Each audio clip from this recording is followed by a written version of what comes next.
If you're trying to decide what to do in Grand Teton National Park, then you're in the right place because in today's episode, we're going to look at the 10 best things to do in Grand Teton National Park. And this will help you plan out your trip. Hi, I'm James Ian, and I've written numerous guides and published several itineraries for Grand Teton National Park. By sharing the top things to do in Grand Teton National Park, I'm going to help you have the best trip possible. If you're watching this on YouTube, like and subscribe right now. If you're watching or listening somewhere else, follow my podcast to get the episodes as they come out. Knowing all the things to do and the places to visit in Grand Teton National Park will help you avoid missing out on some super fun activities and that sinking feeling that you can get when you get back from your trip and have someone tell you about their favorite activity in the park and you didn't do it because you didn't even know about it. Be sure to stay to the end where I'll be sharing my favorite activity, and it's something that most everyone can and should do. Now, I've written an article with the top 21 things to do in the park, but I'm only including the top 10 in this episode. In order to narrow the list down, I'm only focusing on summer activities, though there are some things to do in winter as well. To see what the other 11 are, click on the link in the description box below to read the article on my website, parkscollecting.com. If you're visiting Grand Teton National Park in winter and are trying to decide what to do, then read my guide to the 12 best things to do in Grand Teton and Jackson Hole in the winter, also on my website, parkscollecting.com, and there's a link in the description box below. But let's take a look at the 10 best things right now. Welcome to National Parks Collecting with James Ian, the National Park expert. He is here to help you have the best national parks trips ever. Get tips, discover hidden gems, and learn all you need to know. This is your path to collecting national parks experiences, memories, and maybe even a stamp or two. Remember to stay to the end when I'll be sharing my number one activity in the park. You'll want to know all about it before you go. What's a fun activity to do in Grand Teton National Park? Well, a really fun thing to do is rafting or floating. Floating down Snake River has to be one of the most fun things to do in the summer. There's actually two different types of rafting that you can do. One of them are the Scenic float trips, and these are actually in the park. The stretch of the Snake River between Dead Man's Bar near the Snake River Overlook and Moose is fast and incredibly scenic, and there are really good chances of seeing moose here. There aren't any rapids though, so it's a float trip, not a whitewater rafting trip. However, what the float trips lack in the thrills of riding whitewater rapids, they more than make up for in the thrill of the breathtaking scenery that's zipping past you as you go. So you can sit back, relax, and enjoy the views as the guide does the paddling. And there's a link to a trip in the show notes below. The other option is whitewater rafting, but for whitewater rafting, the park itself is actually not the best place because it doesn't have the rapids. So instead, the whitewater rafting trips head south of Jackson and go down an 8-mile stretch of the Snake River through Snake River Canyon, which is more commonly called the Grand Canyon of Snake River. The rapids there are classes 1 to 3, so manageable by most people. The water is higher and faster in the spring, of course, as the winter snow melts, which kind of engorges the river, and the river level goes down throughout the summer. There's another link in the show notes below to a whitewater rafting trip. What's another really fun activity to do in Grand Teton National Park? Well, if you like swimming, you absolutely can swim, and it's a really great thing to do in the lakes in the park. Now, the water is chilly, but it's really fun to do, especially on a hot summer day. The best place to swim in the park is probably String Lake. The water at the String Lake picnic area is quite shallow, so it's slightly warmer than the other lakes, and the bottom is sandy. Another popular spot is Jumping Rock at Phelps Lake. This is a large 30-foot boulder that you can jump off or dive into the deep water. It's at the opposite end of Phelps Lake from the trailhead, below Death Canyon. So it's a 2-mile hike to get there, heading in a counterclockwise direction around the lake. After a swim, you can continue the loop around Phelps Lake, which is another 2.3 miles, back to the trailhead, or, of course, return the way that you came. Another popular space to swim is Kelly Warm Springs. This is a large natural spring that's really only warm in the summer, despite the name, but it has lovely views of Jackson Hole and the Tetons. It's on Gros Ventre Road, 2 miles west of the park.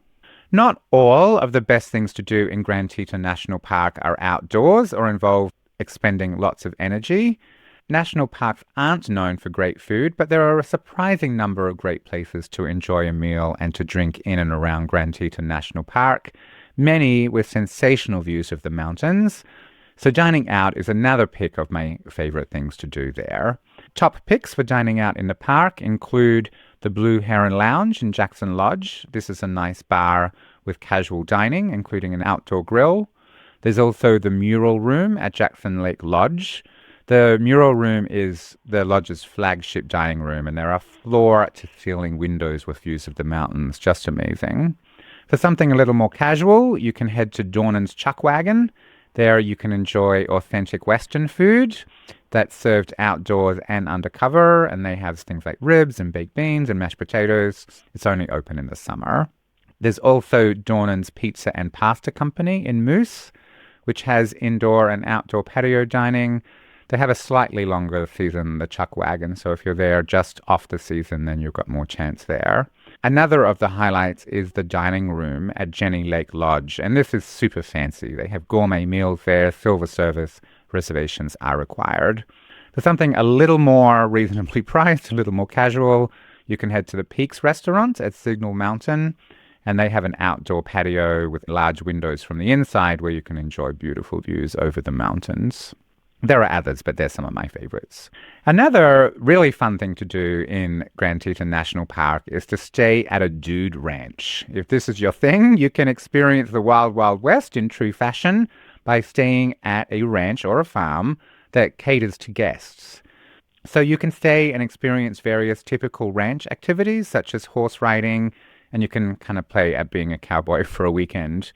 Heart Six Ranch in Moran is one of the oldest dude ranches in America, and it's located at the north of Grand Teton National Park.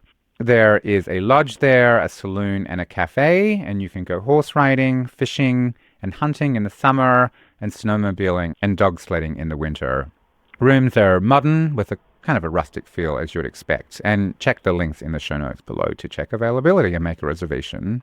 Another fun thing to do, not actually in the park but nearby, is to catch a cable car up the mountains and enjoy the views. There's a couple of different options.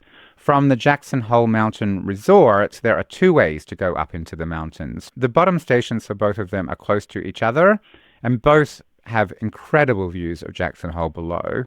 One of them is the Big Red Box aerial tram, and this is enormous. It holds like 100 people at full capacity. It takes about 9 minutes to ascend 4,139 vertical feet to the summit of Rendezvous Mountains, where you can enjoy freshly made waffles at Corbett's Cabin. The other option is the Bridger Gondola. It doesn't go as high. It ascends 2,700 vertical feet, which is still plenty high. And there are multiple small private gondolas, and there's more to do at the top there. There are 3 restaurants and an outdoor terrace, plus it's free to ride after 5 p.m. You can see links to both of these in the show notes below. We're halfway through. Before we look at 5 more amazing things to do in or near Grand Teton National Park, if you're watching this on my @National Parks Collecting YouTube channel and you haven't already, please like and subscribe below. It really does help. Another obvious thing to do in Grand Teton National Park is to enjoy the views. Whether you want to walk in the footsteps of Ansel Adams, the famous photographer, or you just want to gaze at some of the most amazing views in the United States, there are plenty of incredibly beautiful things to see in Grand Teton National Park. To get to the viewpoints, you would need a car. You can have your own, obviously, or rent a car in Jackson or at the airport, or take a tour. And there's a link to a car rental in the show notes below if you need one. Views in general are best in the morning. Another obvious but wonderful thing to do in Grand Teton is wildlife viewing. The park is a great place to see wildlife. When I visited the first time, I had 2 bucket list items. I really wanted to see a moose, and I wanted to see bison, and I saw them both here. So What are the best places to see wildlife in Grand Teton National Park? Some really common things to see are moose. In fact, Grand Teton is a much better place to see moose than in the nearby Yellowstone. I saw moose at Schwabaka Landing, which is arguably the best place to see wildlife in Grand Teton. I also saw them at Moose Pond, where there was a bull moose eating watergrass out of a pond. Like, couldn't have been more iconic if you tried. And also on the Cascade Canyon hike, which is my favorite hike in the park. Yellowstone does have better bison viewing in general, but there are still good chances of seeing bison in and around Grand Teton, especially in the Antelope Flats area. And that's where I saw them for the first time in my life. Actually, it was very fun. There's also the 25,000-acre National Elk Refuge, which is northeast of Jackson, just near the park. And it's a great place to see elk in season. The area between Grand Teton and Jackson is home to about 7,500 elk in the winter, mid-December to late March, when they come down out of the hills to keep warm and they congregate in that area of the refuge. They're one of the top attractions in the winter. Probably won't see them in the summer, though, because they're much harder to see. They're way up in the cooler areas, typically. The other animals that are really common are bears, black and grizzly bears. I saw black bears here at dusk. They're cool to see, of course, but they are potentially dangerous. So I always recommend taking bear spray when you're hiking. Other animals that you may see include pronghorn antelope, bighorn sheep, mule deer, foxes, coyotes, and wolves. So lots of chances of seeing wildlife there. If you're going to do that, I think it's a good idea to have binoculars or a spotting scope. Another fun thing to do in Grand Teton National Park is boating. There are 6 main lakes in Grand Teton National Park that are spread out along the base of the mountains like a string of jewels. And some of them have boating. But there's a couple of different options. One, you can bring your own boat. If you do, your best bet is Jackson Lake, which at 15 miles long is by far the largest lake in the park. The west side is wild, with elk, bears, no roads, and the only way to see it is by boat. The east side, which is the accessible side of the lake, has 4 boat launches at Coulter Bay, at Signal Mountain, Leaks Marina, which is a mile north of Coulter Bay, and at Spalding Lake. The lake's large, but even so, it does get crowded in summer. You can rent buoys or skips at Coulter Bay and also Signal Mountain. The other major lake for boats is Jenny Lake. This is much smaller, and 10 horsepower is the maximum allowed there. The best ramp is on the south shore at the end of the unpaved Lupine Meadows Road. If you don't have your own boat, you can rent a boat. If you want to get out on the water, it's easy enough to do. The best selection is at Signal Mountain. They have pontoons, runabouts, and deck cruises. You can also rent motorboats at Coulter Bay, and both of those are on Lake Jackson. It's also possible, if you don't want to drive a boat yourself, to take a guided boat cruise. And there are boat cruises available on both Jackson and Jenny Lakes. So for Jackson Lake, the Coulter Bay Marina offers 1.5-hour interpretive cruises on Jackson Lake. This cruise sails around Elk Island, which is the largest of the lake islands, and it includes a guided commentary. In addition to the main boat cruise on Jackson Lake, they also offer breakfast and dinner cruises where they actually serve the meals on Elk Island, which is kind of fun. And there's even time for like a little short hike around the island. So it's just a really amazing, stunning setting for a meal. Those cruises leave from Coulter Bay. On Jenny Lake, the Jenny Lake Boating Company provides a boat shuttle from one side of the lake to the other, which is where you can start a couple of the iconic hikes there. It takes about 20 minutes. But in addition to that, they do also offer a 60-minute scenic cruise that goes around the lake, and they have an expert commentary there. The dock for both the scenic cruises and the shuttle is the same one, and it's near the visitors center. I highly recommend it. It's really beautiful. If you're trying to decide what to do in Grand Teton and you like being outdoors, then the obvious one is to hit the trails and hike. And hiking is one of my favorite things to do. There are dozens of incredible places to go hiking in the park, from simple strolls to longer day hikes and even multi-day and multi-mile treks. There really is something for everyone in the park. There are hikes around the lakes, which often provide mirror-like reflections of the surrounding mountains, especially in the morning. Really beautiful. There's hikes to see wildlife such as moose, black bears, even river otters. There are hikes deep into the canyons that are topped with glaciers and laked with waterfalls like the Cascade Canyon Trail. There are hikes past secluded alpine lakes, hikes to hidden waterfalls, and many more. So what's the number one thing to do in Grand Teton National Park? So far today, we've looked at 9 amazing activities, and I hope that you're starting to get a real sense of what to do in the park. There's just one more thing left. Stay to the end to hear my absolute favorite thing to do in the Tetons. But before we do, a quick recap. There are hikes, there's swimming and boating in or on the lakes. You can float down the Snake River, watch wildlife, and more.